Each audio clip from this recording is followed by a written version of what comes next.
برصغیر میں اسلام کی روشنی اور محبت کا پیغام پھیلانے والی سب سے عظیم شخصیت حضرت خواجہ معین الدین چشتی سنچاری اجمیری رحمۃ اللہ علیہ، جنہیں دنیا خواجہ غریب نواز کے نام سے جانتی ہے۔ آئیے جانتے ہیں ان کی زندگی، ان کا شجرہ، ان کی عظمت کی پوری داستان۔ السلام علیکم، میں ہوں رقیہ علی اور آپ دیکھ رہے ہیں رقیہ صاحب۔ حضرت خواجہ غریب نواز کی ولادت 536 ہجری میں ہوئی۔ آپ وسطی ایشیا کے علاقے سجستان کے ایک گاؤں سنجار میں پیدا ہوئے اور اسی نسبت سے آپ کے نام کے ساتھ سنجاری لکھا جاتا ہے۔ آپ نے تقریباً 96 سال کی عمر پائی۔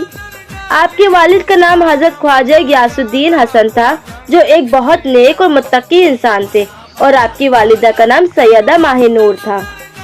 آپ نجیب الدین الطرفین سیدے، یعنی والد کی طرف سے آپ کا شجرہ نسب حضرت امام حسین سے اور والدہ کی طرف سے آپ کا شجرہ نسب حضرت امام حسن سے ملتا ہے۔ اسی طرح آپ آل نبی اور اولاد علی ہیں۔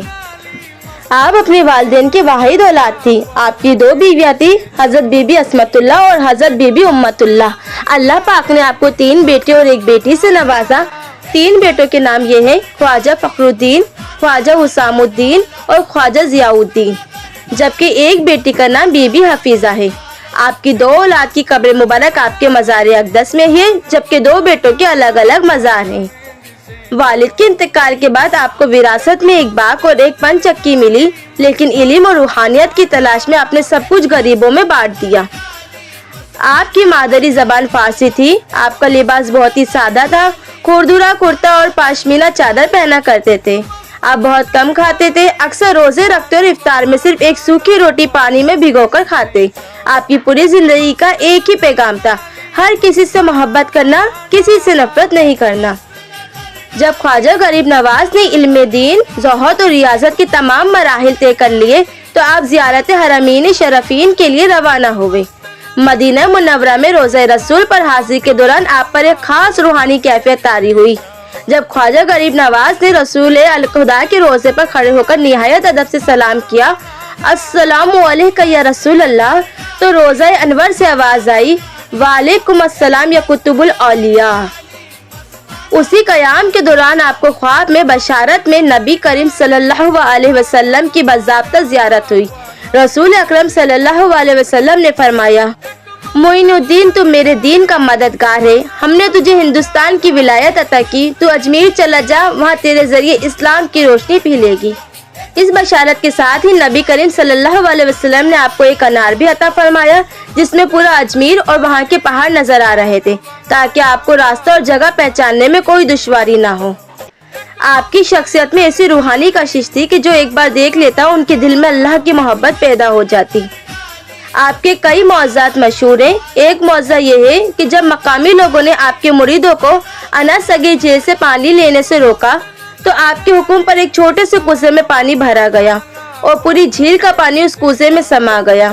اسی طرح وقت کے بڑے بڑے جادوگر بھی آپ کی روحانی طاقت کے آگے جھک کر اسلام قبول کر لیا۔ آپ کا وصال 6 رجب 633 ہجری کو ہوا۔ آپ نے اپنے حجرے کے دروازے بند کر کے عبادت شروع کی اور 3 دن کے بعد جب دروازے کھولے گئے تو آپ کی روح مبارک جسم مبارک سے پرواز کر چکی تھی۔ روایت میں آتا ہے کہ وقت رحلت آپ کی پیشانی مبارک پر روشن حروف میں لکھا تھا: حبیب اللہ مات فی حب اللہ، یعنی اللہ کا دوست اللہ کی محبت میں وصال کر گیا۔ خواجہ غریب نواز کو کھانا کھلانا اور مہمان نوازی کرنا بہت زیادہ پسند تھا اور ہمیشہ ایسی چیز کی تعلیم دیتے تھے۔ اسی چیز کو آگے بڑھانے کے لیے مغل شہنشاہ اکبر اور جہانگیر نے 2 عظیم الشان تانبے کی دیگ وقف کی تھی۔ بڑی دیگ میں ایک وقت میں تقریباً 4800 کلو گرام اور چھوٹی دیگ میں 2400 کلو گرام زعفرانی میٹھے چاول پکائے جاتے ہیں۔ یہ تبرک بنا کسی بھید بھاؤ کے ہر مذہب اور ہر مسلک کے لوگوں میں مفت تقسیم کیا جاتا ہے۔ ان کا دربار آج بھی اس بات کی گواہی ہے کہ خواجہ کے در سے کوئی بھی خالی ہاتھ یا بھوکا نہیں لوٹتا۔ خواجہ غریب نواز کا سالانہ عرس شریف 1 رجب سے 6 رجب تک منایا جاتا ہے۔ عرس کے 6 دنوں میں شاہی بڑی دیگ اور چھوٹی دیگ خاص طور پر پکائی جاتی ہیں اور ہزاروں زائرین میں تبرک کو بانٹا جاتا ہے۔ چونکہ خواجہ کا وصال 6 تاریخ کو ہوا تھا تو خواجہ غریب نواز کے چاہنے والے ہر مہینے کی 6 تاریخ کو نیاز دلواتے ہیں، جو کہ چھٹی کی نیاز کہلاتی ہے۔ 800 سال گزر جانے کے بعد بھی اجمیر کی فضاؤں میں آج بھی وہی محبت اور سکون ہے۔